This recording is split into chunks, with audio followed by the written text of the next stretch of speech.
Y'all doing the show, Burnham? I'm here, Preacher Man R&B, and this is another episode of Richard TV 91. This time I'm doing another episode of Once Upon a Time reviews, and this time I'm reviewing Once Upon a Time Season 3, Episode 2. What happens on this week's episode is, in the fairy tale scenes, Prince Charming is trying to convince Snow White to go up against the evil queen and take back her kingdom.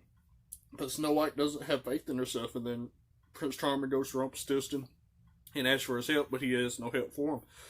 So Prince Charming makes up the story about Excalibur being in the fairy tale kingdom when actually it's in Camelot and everybody knows that, besides Snow White, obviously. And Snow White finds it, she picks it up, and she believes in herself, and she takes on Regina, and she saves Grumpy from getting killed from Regina. And then she goes to Rumpelstiltskin and finds out that the sword was fake, and then she realizes that Charming lied to her, and she confronts him about it, and then he tells her that he's always had faith in her. She needs to have faith in herself, and this is what happens.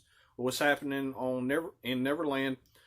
Peter Pan comes to Emma and gives her this map and says it will lead her straight to Henry if she admits the truth about herself. And it takes a little bit, but she finally admits that she's an orphan and she can't forgive her family, her parents, for abandoning her. And Pan comes to her after she figures this out and tells her that Henry doesn't forgive her either.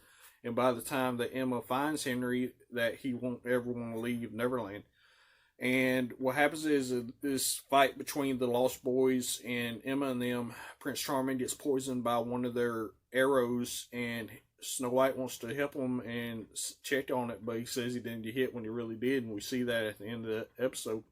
And that's all that really happened on this week's episode. My question for y'all is, now that Prince Charming has been poisoned by one of these arrows, what's going to happen with it? As always, Preacher Man R&B signing out. Guys, GG's awesome. It's been an episode of Richard TV 91. See y'all next time.